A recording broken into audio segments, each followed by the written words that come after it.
কিছু বিষয় নিয়ে বলবো, যে বিষয়ে মনের থেকে মনের অন্তরে প্রবেশ যাতে করে, আমরা প্রতিটা মুহূর্তে মনের সঙ্গে খেলি।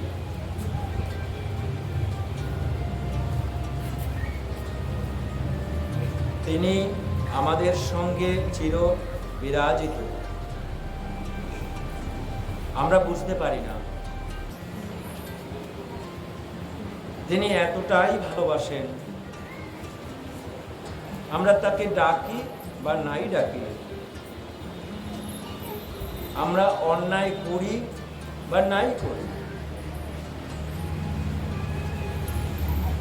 তিনি কিন্তু আমাদের নিঃশ্বাস প্রশ্বাস বন্ধ করেন না। তিনি সদা জাগ্রত।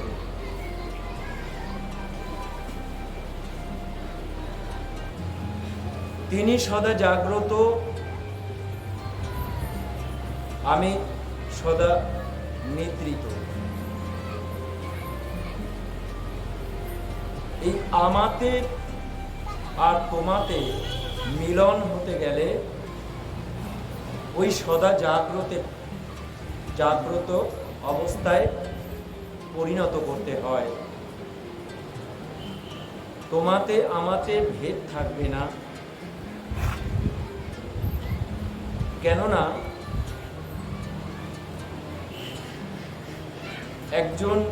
একজন বাঁশিবাদক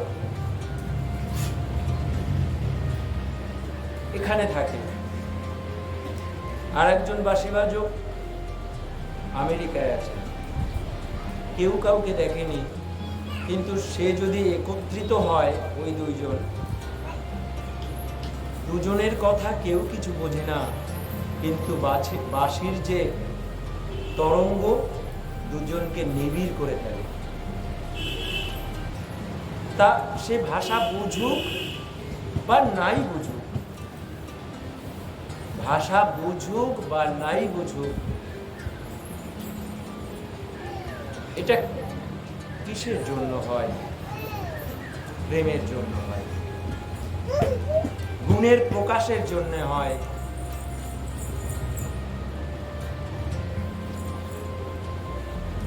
তিনি ওই বাঁশিটি বাজাতে পারেন ওই দেশের ব্যক্তি, আর এই দেশের ব্যক্তি বাঁশি বাজাতে পারেন।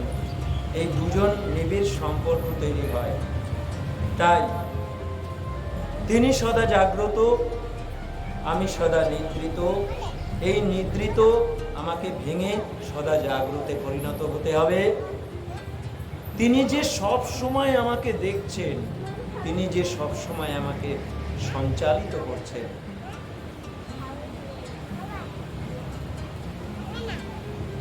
এটা আমি যদি জাগ্রত অবস্থায় না দেখতে পাই, আমি সদা জাগ্রত অবস্থায় না থাকি, তাহলে তিনি যে আমাকে দেখছেন প্রতি মুহূর্তে, তাহলে আমি কি করে বুঝব?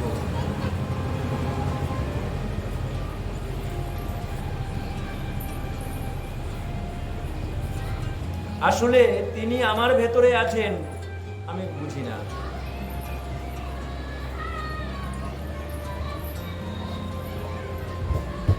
ঠিক তেমনি একটি মহাত্মাকে দেখলে বোঝা যায় না, আর দূর থেকে শুধু শুধু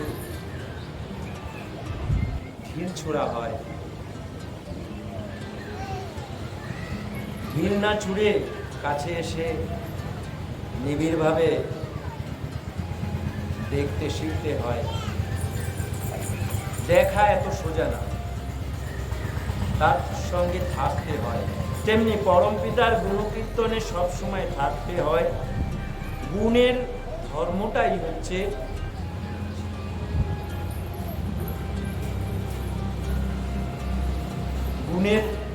গুণীর কাছে নিজেকে নিয়ে যেতে হয়। তাই গুণকে চিনতে গেলে গুণীর কাছে যেতে হয়।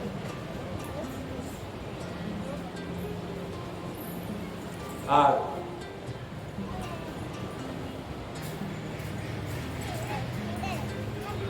অনেকে আছে, বহু মানুষ দেখেছি যাদের পার্থিব যে বিদ্যা আছে সেটা তেমন কিছু নেই, কিন্তু যদি মা বাবা এবং পারিপার্শ্বিক অবস্থা যদি একটু উন্নত সমাজের অনুকূলে থাকে, তাহলে পড়াশোনা না জানলেও তাদের ভিতরে যেটাকে বলে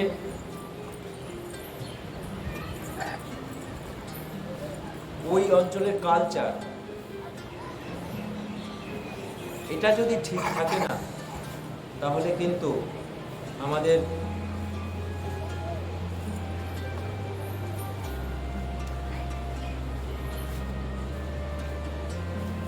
প্রতিটা মুহূর্তে যারা যেভাবে মানুষ হবে, অনেক জিনিস আছে যেমন পড়াশোনা জানলেই যে ভক্তি তাদের ভেতরে আছে এটা হয় না। মা বাবার ভেতরে যদি ভক্তিগুণটি থাকে,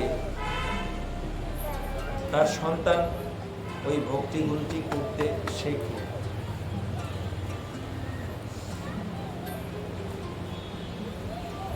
মা বাবাকে যদি দেখে যে প্রতিদিন উঠে তার মা বাবাকে প্রণাম করছে, তার সেবা করছে, তাহলে তার সন্তান দেখে যে আমার দাদু দিদা, আমার ঠাকুরদা ঠাকুরমাকে প্রতিদিন সেবা করছে, যত্ন করছে,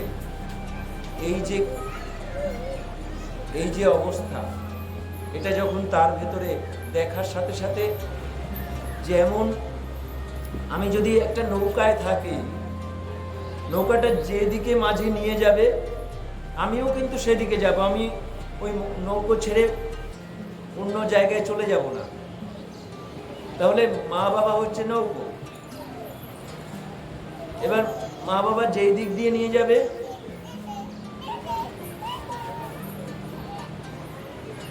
তার সন্তান সেই দিক দিয়ে যাবে। আসলে নৌকোটা ফুটো না হয়, আসলে বেশিরভাগ নৌকো ডুবে যায়। কটা নৌকো গন্তব্যস্থলে পৌঁছায় এটা বুঝতে হবে। তাহলে চেষ্টা করতে হবে মা বাবার, ওই যে মা বাবাকে বললাম, একটা উপমা দিলাম, মা বাবার যে নৌকো, আর এখানে এই নৌকোর কান্ডারি কে? গুরু।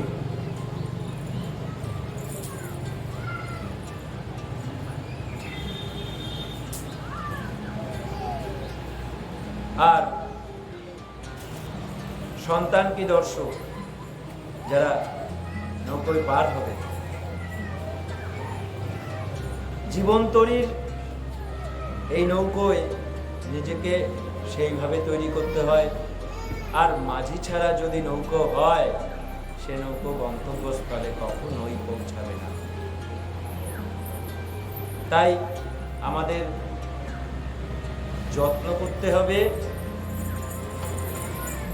পরমপিতার গুণকীর্তন সদা জাগ্রত অবস্থায় কে করছে,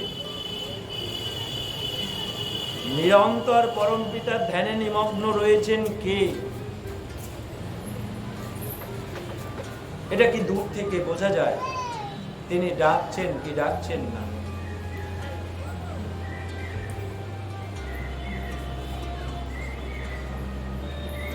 বাচ্চা না কাঁদলে মাও দুধ দিতে আসে না। এই যে অবস্থাটা, তেমনি তোমার প্রয়োজন যদি হয় উন্নতি করবার, তুমি কাঁদো, কিন্তু ভক্তিতে সংশয় কাজ করে না। ভক্তিতে সংশয় কাজ করে না, মানে ভক্তি যেখানে আছে সেখানে কোনো রকম সন্দেহ যদি থাকে, তোমার কোনোদিন তুমি সেই গুণী ব্যক্তিকে চিনতে পারবে না, সম্ভবই না, যতই কাছে থাকো না। গুণী ব্যক্তিকে চিনতে হলে তোমাকে যত্ন নিতে হবে। আমরা এসছি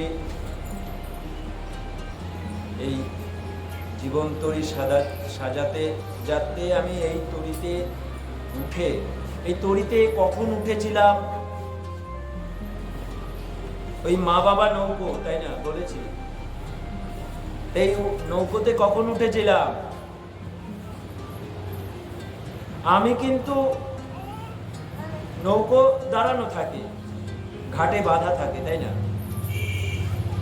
আমার প্রয়োজন হয় নৌকোয় ওঠার, আমি ওপারে যাব, তাই আমার দায়িত্ব যে নৌকো চিনে নেওয়া, আদৌ নৌকোটা ভাঙা না আদৌ নৌকোটায় ঠিক ঠিক মাঝি ঠিক ঠিক কাজ করছে কিনা, পারাপার সত্যি করতে পারে কিনা। কেননা সাগরে অনেক ঢেউ,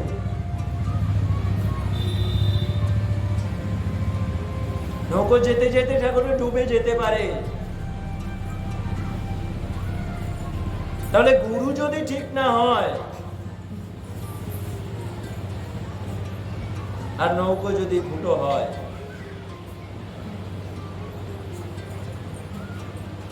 তাহলে গন্তব্যস্থলে কিভাবে পৌঁছাবে? সম্ভব। কোন দিন উঠেছিলাম ওই নৌকোয়? পরম পিতার কাছ থেকে টিকিট কেটেছিলাম নৌকোয় ওঠার জন্য। টিকিটের দাম দিয়েছিলাম। আমি এদেরকে উদ্ধার করব, আমি নিজে উদ্ধার হব। ওই টিকিটটা কেটে উঠেছিলাম নৌকো।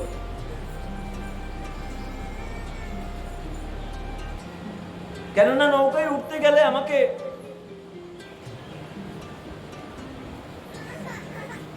ওই মাসুল তো আমাকে দিতেই হবে। কেন অর্থ আমি যখন আমাকে একটা জায়গা থেকে আর একটা জায়গায় নিয়ে যাচ্ছে, আমাকে অর্থ তো দিতেই হবে। তাহলে এখানে আমি মা বাবার গর্ভে যখন প্রবেশ করেছিলাম তখন কথা দিয়েছিলাম এদেরকে উদ্ধার করব, আমি নিজে উদ্ধার হব।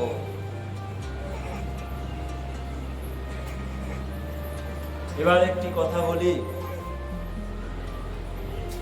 কটা সাধক তার মা বাবাকে উন্নতি করিয়েছে? কটা সাধক?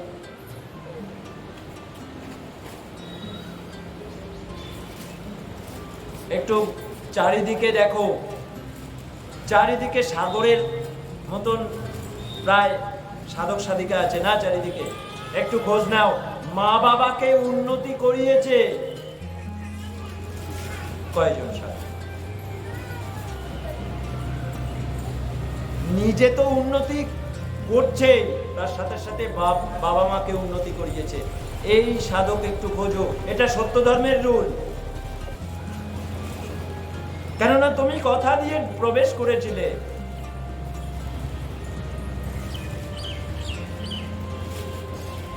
ওই 12 জনের পাপ গ্রহণ করে ওই গর্ভে প্রবেশ করেছিলে, তুমি বলেছিলে এদেরকে উদ্ধার করব, আমি নিজে উদ্ধার হব। আসলে কজন সাধক এই কাজটা করতে পেরেছে? আবার গুরু ছাড়া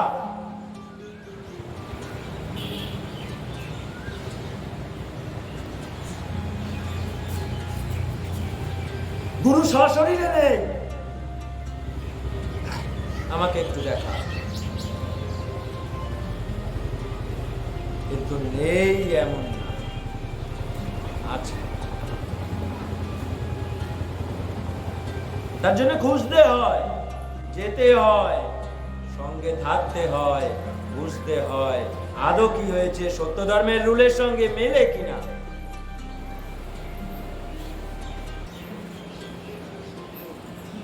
খোঁজ নাও, পেয়ে যাবে বাবা, খোঁজ নাও, পেয়ে যাবে।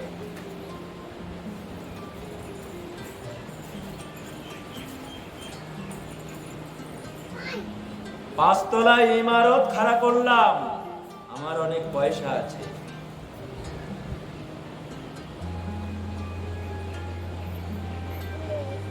সবার অগোচরে টাকা তসরুপ করলাম,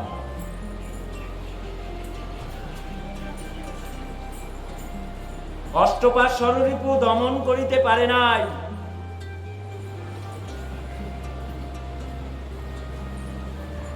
তারা কর্তা সাজিয়া বসে, তাতে তারা আবার গুণী মানুষকে দেখবে কি করে, জানবে কি করে? তাই তুমি যে নৌকায় উঠেছিলে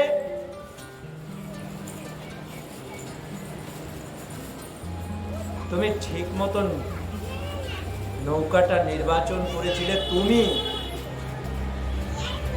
তোমার ইচ্ছা শক্তিতে তুমি নির্বাচন করেছিলে। হ্যাঁ, উন্নত মহাপুরুষ নির্বাচন করতে এক প্রকার করে করে ঢোকে, প্রবেশ করে। আমি এক মহাত্মার কথা বলি,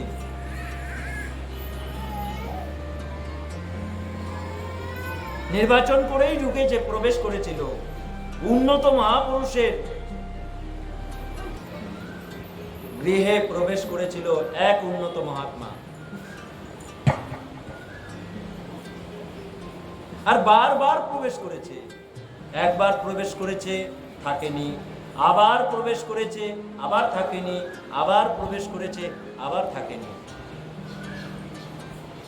ওই মহাত্মা তো কাছে অনেকবার প্রবেশ করলো, থাকতে পারলো না। আর এক মহাত্মার,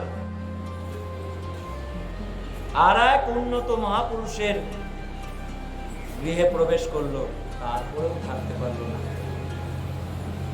কেন? আমি প্রশ্ন ছড়লাম।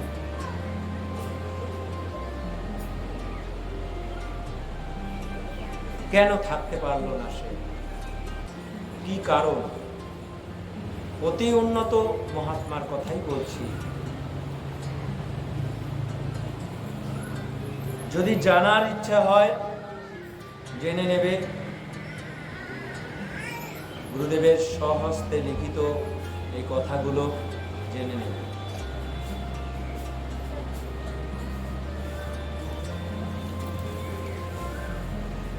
সত্য ধর্মের যা যা নিয়ম আছে সেই নিয়ম সুচারুরূপে পালন করতে হবে।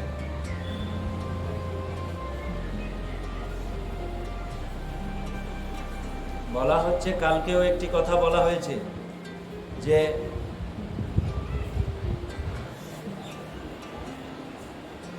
নিয়ম শৃঙ্খলা,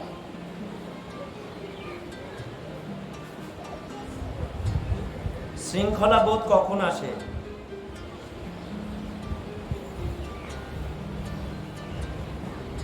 একজন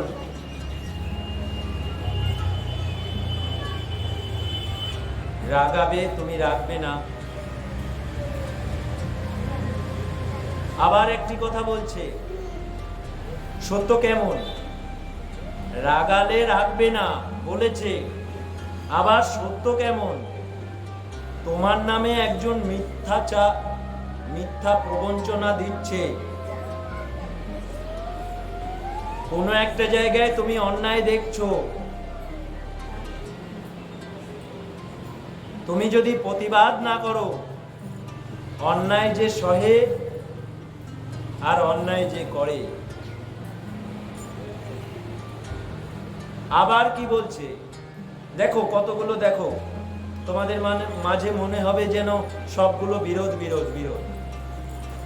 আমি বিরোধের কথা বলছি, এক একটা ধাক্কা লাগবে এক একটি জায়গায়, ভালো করে শুনতে হবে খুব মনোযোগ সহকারে।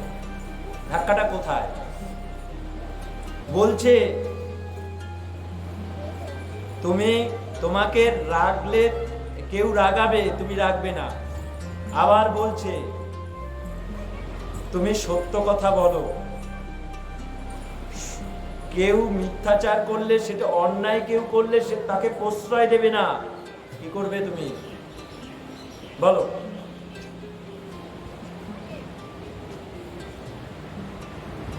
দুটো বিরোধ মনে হচ্ছে তো। আর তোমাকে রাগাবে একজন, তুমি যেটি করনি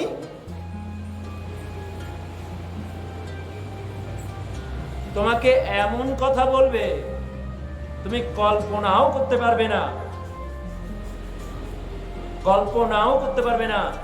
বলবে তুমি যদি পুরুষ মানুষ হও, তোমাকে এমন লাঞ্ছিত করলো, তুমি বলে যে অন্য মহিলার সঙ্গে তুমি শুয়েছো। এবার কি করবে বলো? বলো, তুমি সেটা করোনি। এক সাধিকাকে বলছে তুমি আর একজন পুরুষের সঙ্গে শুয়েছো, এমন কি করবে বলো? তুমি করোনি, কি করবে? অন্যায় সহ্য করবে? অন্যায় সহ্য করাটাও তো পাপ। এবার তুমি কি করবে? আবার রাগালে বলছে, রাগতে বারণ করছে।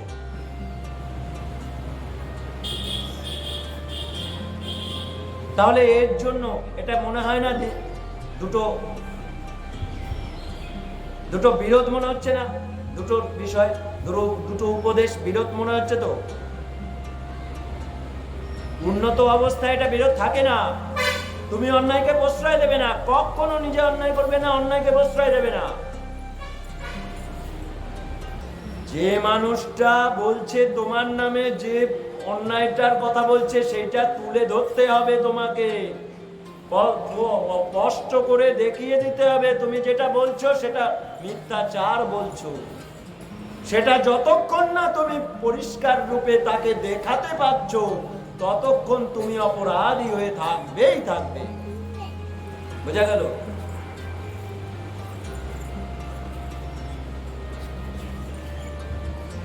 আবার বলছে আর একটা বিরোধ কথা, উপদেশ,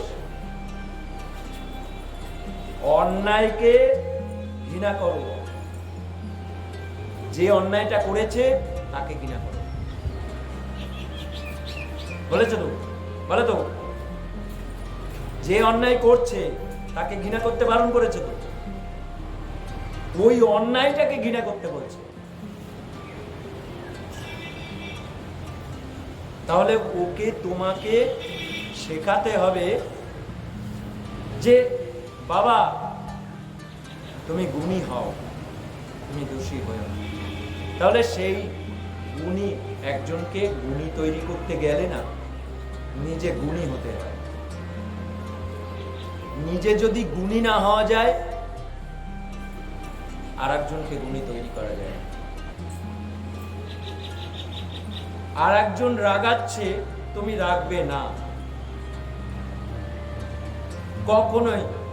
বহির্প্রকাশ হয়তো তোমাকে রাগ দেখছে, কিন্তু ভেতরে তোমার কোনো রাগ নাই। তুমি তো জানো ও অভ্যাসগত ভাবে ও পাপ করেছে, ওর কোনো দোষ নেই। ওর অষ্টপাশ স্বরূপের তাড়নায় ও ভুল করেছে, কেননা সত্যস্বরূপ পরমপিতা ওর ভেতরে রয়েছে।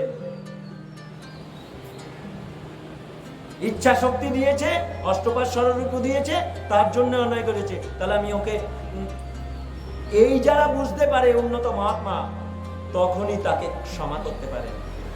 তাই যীশু খ্রিস্ট ক্ষমা করেছিলেন।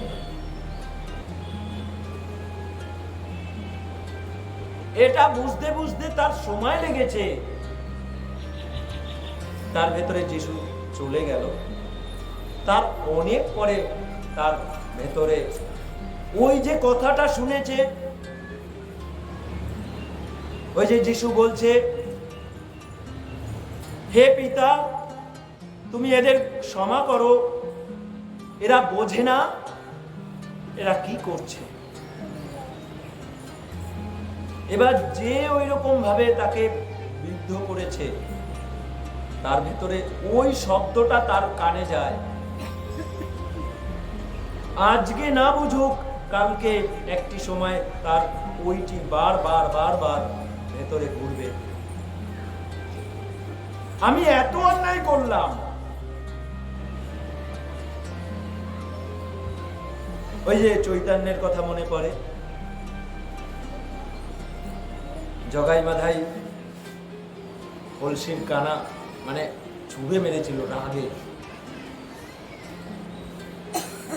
কলসি দিয়ে ছুঁড়ে মেরেছে, মাথা ফাটিয়ে দিয়েছে।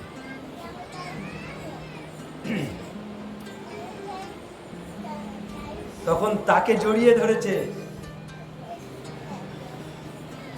তুমি যেহেতু কলসির আমাকে মেরেছো, আমার মাথা ফেটে গেছে, হরহর করে রক্ত বেরোচ্ছে, তখন তিনি ক্ষমা করেছেন, ওকে জড়িয়ে ধরেছেন। তুমি মেরেছো, তাহলে আমি তোমাকে প্রেম দেব না?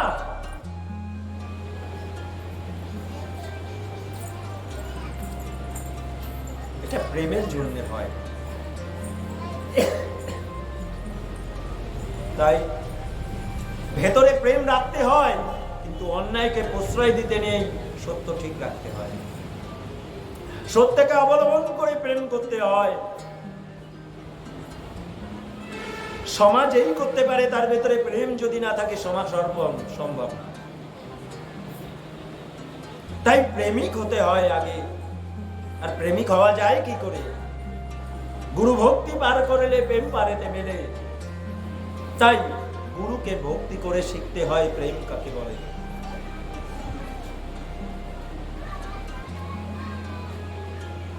আসলে গুণ ভালো লাগবে কেন? গুণ অর্জনের জন্য কিন্তু প্রতিটি মুহূর্তে, গুণ অর্জনের জন্য প্রতিটি মুহূর্তে নিজেকে ত্যাগ স্বীকার করতে হয়। ত্যাগ না করলে গুণী হওয়াই যায় না। যে ভোগী সে কখনো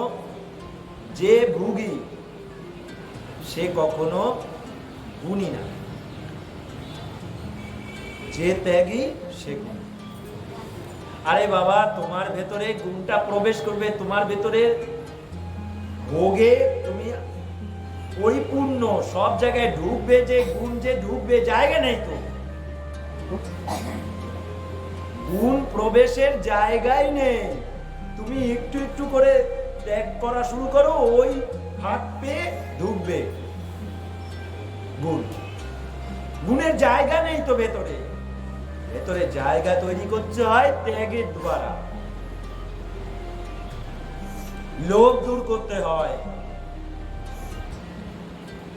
কামে যে লোভ রয়েছে, কাম ত্যাগ করতে হয়। আচ্ছা, এখানে একটি কথা গুরুদেব বলেছে, ত্রিসন্ধ্যা গুরু পুজো করলে মোহ দূর হয়। এই যে মোহ, অষ্টপাশ ষড়রিপুর মোহ, অষ্টপাশ ষড়রিপুর মোহ আছে তো, কামের মোহ আছে তো, লোভের মোহ আছে তো, ক্রোধের মোহ আছে তো। তাহলে এগুলো দূর করতে গেলে সোজা একটি কাজ বলে দিয়েছে, গুরু পুজো, 3 বার গুরু পুজো।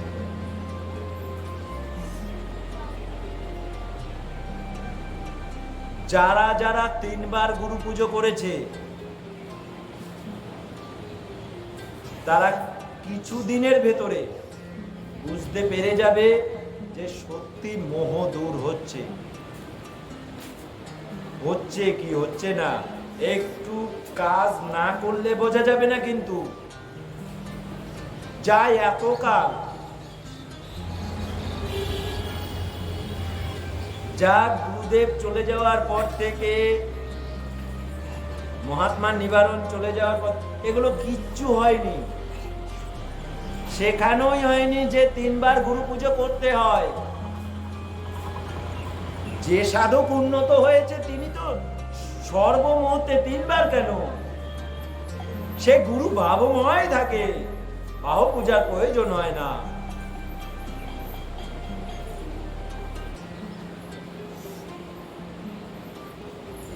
গুরু আমার সমুদয়, তিনি আমার সব, তিনি আমার ধ্যান, তিনি আমার জ্ঞান, তিনি আমার সমুদয়। এই অবস্থা থাকলে বাহু পূজার প্রয়োজনই হয় না। সে কখনোই অন্যায় করতে পারে না।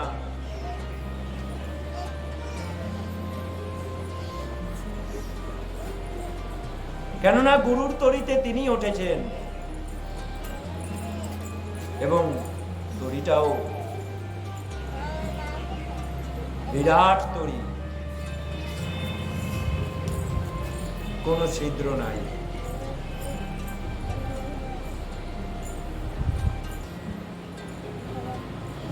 যত বড়ই ঢেউ আসুক না কেন, ঢেউ কাকে বলে? এখানে ঢেউ কাকে বলে? এক একটি পরীক্ষা,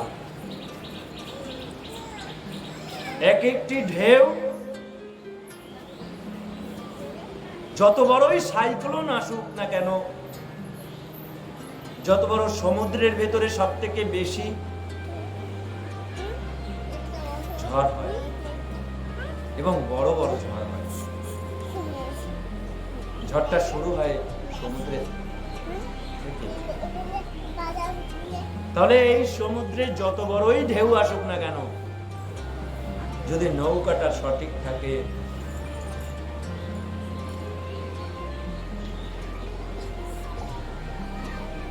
তাহলে ওসব পার করে দেওয়া যায়। আমার সাহস করে ওই নৌকায় উঠতে হবে, ভরসা করতে হবে, নির্ভরতা। আমার যদি নির্ভরতা না থাকে, আমি ওই নৌকায় উঠবো? আমার যদি ভীতি থাকে, এখন একজন বলছে প্লেন ক্র্যাশ হয়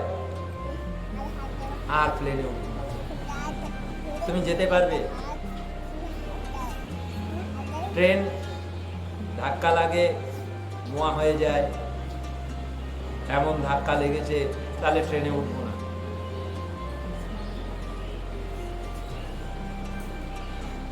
তাহলে এই এক একটা ঢেউ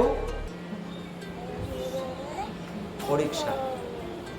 মহাত্মা নিবারণ ওই নৌকায় উঠেছিলেন, একটা ঢেউ আসলো, বিশাল বড় একটা ঢেউ। ঢেউটা কি? তার সন্তান চলে যাচ্ছে, নিজের সন্তান চলে যাচ্ছে। ওই সন্তান বলছে বাবাকে, মহাত্মা নিবারণকে বলছে, বাবা তুমি যদি একটু প্রার্থনা করো আমি তাহলে বেঁচে যাই। বাবা এক ফোঁটা প্রার্থনা করছে না, কত বড় ঢেউ। তার কোনো মন খারাপের অবস্থা নেই, তিনি গুরু ভাবময়। তাই যখন ওই সন্তান চলে গেল, তখন মহাত্মা নিবারণকে বলছে গুরুদেব, কিছু পেতে গেলে কিছু দিতে হয়। তুমি মোহ দূর করেছিলে, সন্তান মোহ তুমি দূর করতে পেরেছিলে, তোমার এই গুণটা লব্ধ হলো। পরীক্ষা, কেমন পরীক্ষা? তাহলে নিজেকে কেমন তৈরি করতে হয়? এক দুদিনের জন্য খেলতে এসছো না পৃথিবীতে, কিছুদিনের জন্য তো এসছো ঘুরতে। এরকম বারবার ঘুরতে হয়। তোমার হয়তো মনে নেই,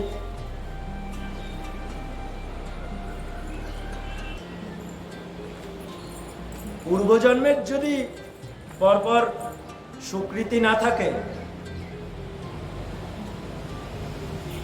অভ্যাসে অভ্যস্ত না থাকলে, আচ্ছা দুই একটি শিশু দেখা যায় খুব ইন্টেলিজেন্ট, তাকে দেখা যায় ওকে যা শেখানো হয় ওই একবার শুনে নিল, দেখা গেল সারা পৃথিবীর যত দেশ আছে তার রাজধানীর নাম, তারপর সেই দেশের প্রধানের নাম ওকে একবার জানানোর পরে ও সব।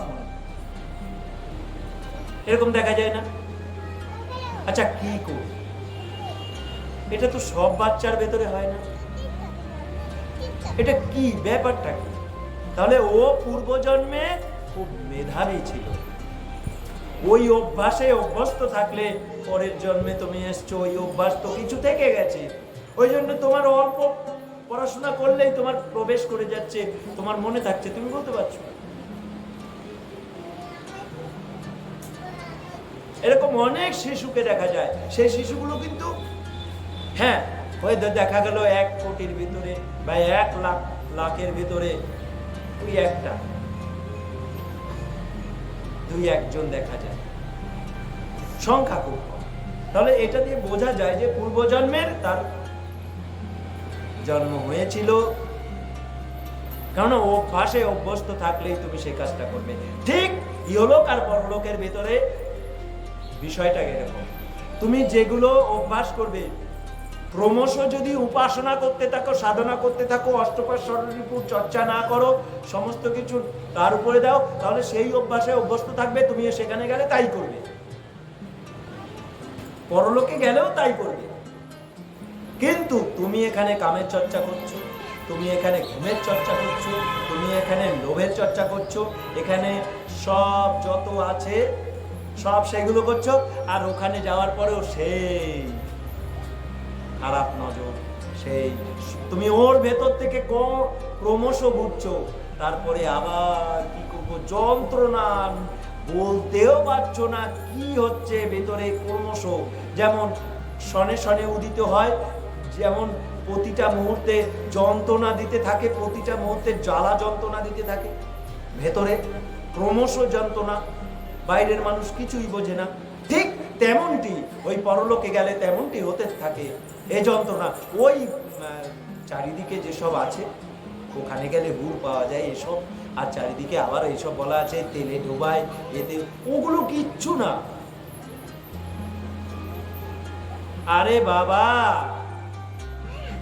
এখানের মতন ওখানে দেহ না, ওখানে নরম এবং শক্ত, এই দুটো ছাড়া আত্মা আর কিছু নাই। আত্মা তার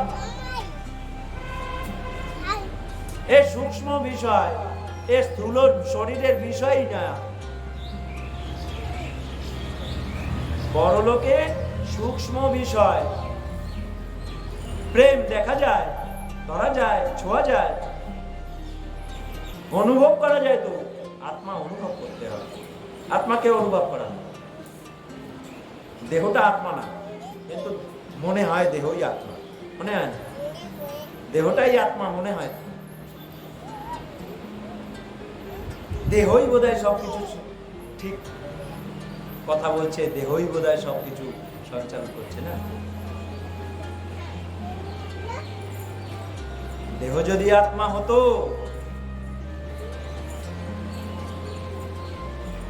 তাহলে মরতো না। একটা গান আছে,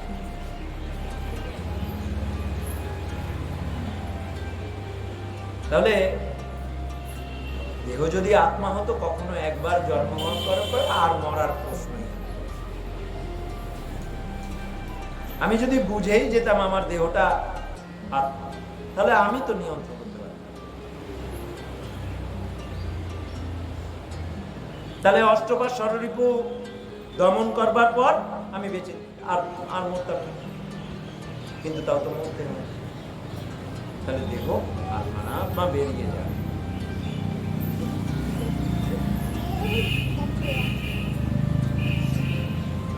সাধনা নিয়ে কিছু কথা বলবে পরে।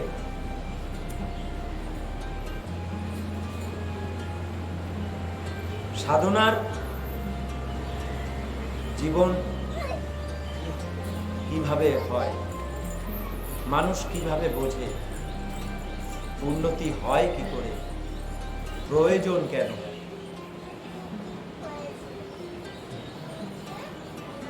যে জিনিসটা লব্ধ করতে যাচ্ছি, যেটা আমি পেতে চাই, সেটা যদি আমার কাছে যদি গরিষ্ঠ বিশ্বাস যদি থাকে, তাহলেই আমি সেই জিনিসটা পাবো এবং সেটা আমি উপলব্ধি করতে পারবো এবং সেটাই পরাকাষ্ঠা লাভ করতে পারবো, আমি সেই জিনিসটা প্রতিষ্ঠা আমি লাভ করতে পারবো। সে পার্থিবই হোক আত্মা ধনিষ্ঠ হতে হয়। হ্যাঁ, পার্থিবতে তাও একটা জিনিস চোখ দিয়ে দেখা যায়, কিন্তু আত্মা থেকে চোখ দিয়ে দেখা যায় না, এটা ঠিক, কিন্তু অন্তর দিয়ে দেখা যায়।